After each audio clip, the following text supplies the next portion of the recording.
back, everyone, to Pommy and Oz. Hope we're all doing really well. If you are new around here, please make sure you drop a like, drop a subscribe.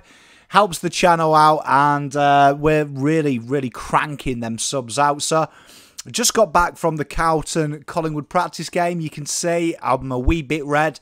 Got to meet as many of you as I could. That was absolutely grouse for me. It was great to see you all. And got to sit with Swoop Luke for a quarter and his family. That was quite fun as well.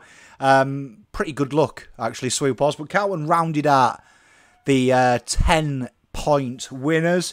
And it was all in all, it was one of them. It was one of them practice games. It was one of them games that, you know, you've got to have an understanding as what it is. It's a lot of teams trying to try some things, and obviously the intensity you could see at times did ramp up, but obviously it was a practice match condition. Both sides are trying to alleviate injuries. What was really noticeable for me, and I want to touch on it first of all, was Carlton's ability to defend and attack in transition. And one thing that was really noticeable, particularly when Hollands and Akers played, and when with Lockie Cowan being in one of the more like back pocket, then moving up to high half-back flank, was how they protected that area. And it was overlap run, and it really delighted me, because those who have been long-time watchers know that that's something that I preach a lot about. So effectively what happened was, what you'd see is the ball carriers, particularly in defence, the halfbacks, had license to push up in front of the wingers, and because of Blake Acres and Ollie Holland's superior defensive skill sets, it allowed them to almost nip inside. And you found that particularly in defence, they played very high up, and the wingers and the halfbacks almost became two joints of two. Now, we saw that particularly, like, if you imagine the halfway line, two players there, we saw that quite a lot when Carlton did that with Wheaterin and TDK. And I really like this because it kind of funneled opposition. And we talk about Geelong funnel opposition where they want them to go.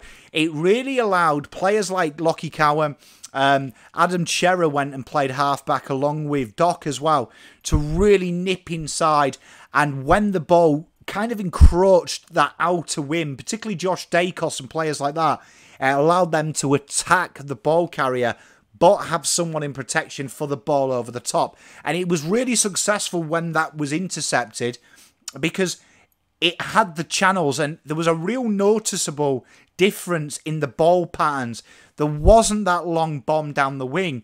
It was more they were looking to channel the ball inside to runners and utilise Holland's O'Brien, who was very good, and we'll come on to O'Brien, and Akers' ability to run all day. And it was a really impressive display. That was the one takeout for me. Looking at how they moved the ball, looking to channel the inside handball to get the better kick, was really impressive. And we noticed with particularly Charlie and Jesus really making their runs from centre half forward and coming a lot deeper to almost where the wings would be in defensive transition to allow them that outlet ball. And we saw that Harry spent a lot more time in that 50 as that exit ball, where before we've seen Kernog and Charlie often deployed as them wing defensive outlets. So that was something that was really noticeable, that I've heard they've worked heavily on the way that the ball moves and the way that the ball sinks out of the back line with an air to losing possession. And that looked really effective. And that is something that Pies killed us on. Really killed us on. And it was impressive. Nick Newman was really solid as well, particularly in the ears. But in the first quarter, it was really poignant that my boy Lockie Cowan is a real footballer. And there's been comments that year one players aren't ready. There should be a rule: if you haven't seen them play, you can't have an opinion. That should be the rule. In fact, I'm making it a rule. Do you know what I mean? You can't base it off highlights. You know when players are ready. And one thing that I really enjoyed about Lockie Cowan was intent started to get there. There was a bit of physicality. The Taylor Adams moment, there was a bit of fisticuffs between him and Taylor Adams, and it was great to see Carlton players remonstrate with Adams and a bit of fire. What that there, it really got him into the game, and I felt he blossomed from there on. TDK was really impressive early doors. The first half, TDK was really a standout. He really caused them some problems, took some really good marks. I don't know if it's an engine thing with TDK, but kind of he kind of dropped off after the first quarter. He was very good. Alex Murkoff, for me, and I've been saying this, his tap work has been sensational, and it's just getting better and better. And what I really enjoyed is watching him roam around the ground. He started to become a bit of a menace, a real menace. And definitely there's something there with Alex. And this is going to be his year, I think, where we're going to start to see what he is. We can't give him that cop-out. He's a baby. You know, he's learning the game. I think that's it. I really did enjoy the rotation of Adam Cerra and Sam Doherty on the ball. Now, Cerra on the ball showed his class. Very early doors, you kind of saw there was something different, particularly in the second quarter. You saw parts of Cerra's game that isn't attributed to Adam Cerra. He was tough.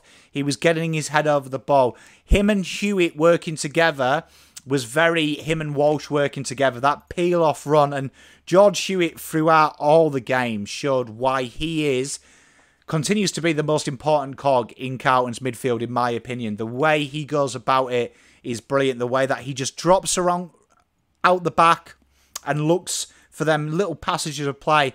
And the way that Cerra feeds him was very impressive, and it was a really good little momentum shift that even though they came at us quite hard in this quarter, especially through the middle, you really did see them go to work. Particularly Adam Cerra and Hewitt here were very, very impressive.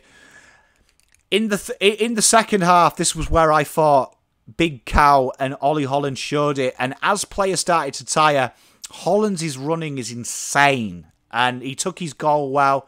So did Lockie O'Brien. And Lockie O'Brien, I want to give a little bit of a raps to.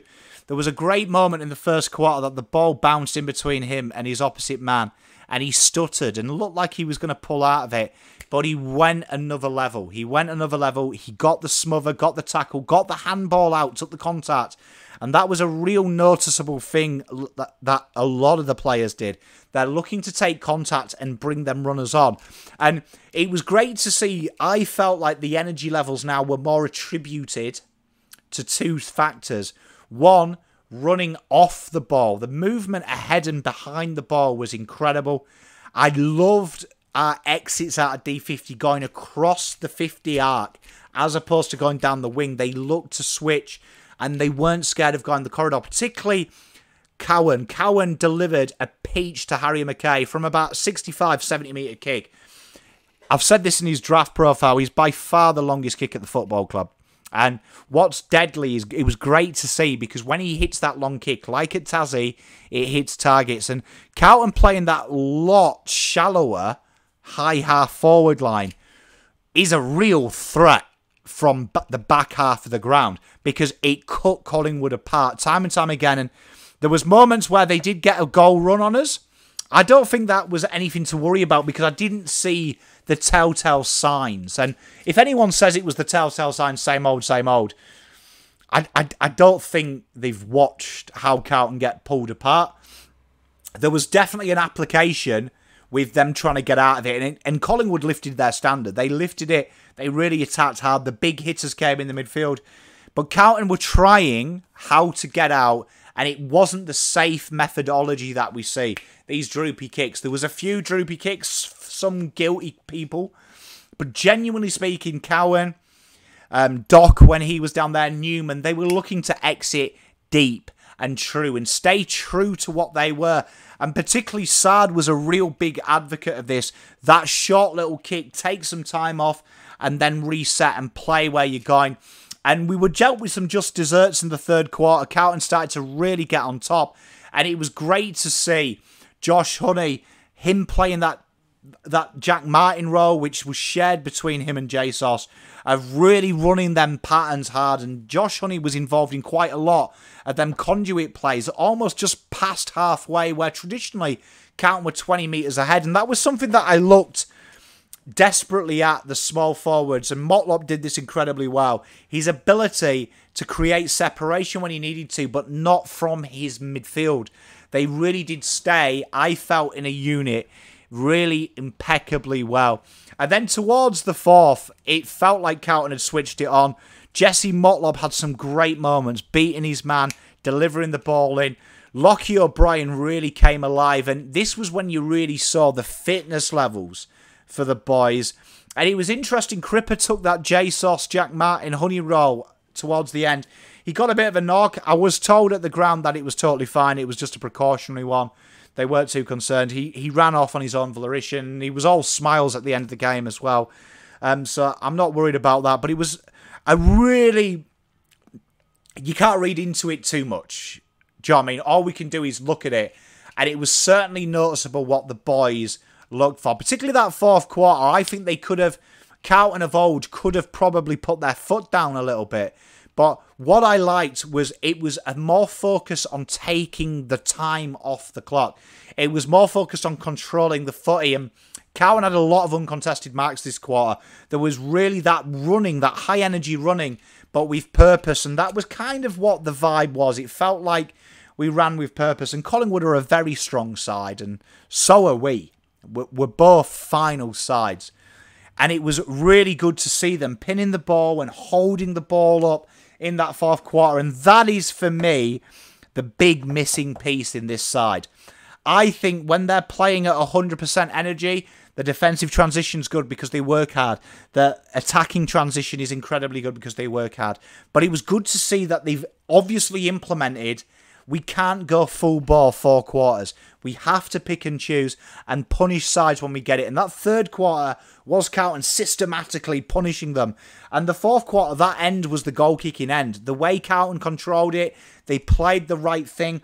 They really got 2 solid walls. And it's kind of 2.5 because they like to leave 2 people out of that defensive setup. Harry Motlop, Harry Honey, quite often as that kind of run and chase type players, and we've got the outlet ball. It was really impressive how they did that, because that, if they could implement that 5 minutes per game, it's going to allow them to play this high energy. And the big takeout for me was 12 goal kickers.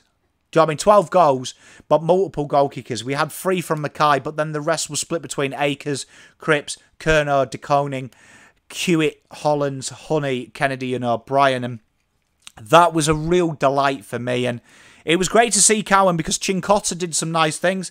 I would say Cowan is well ahead of him.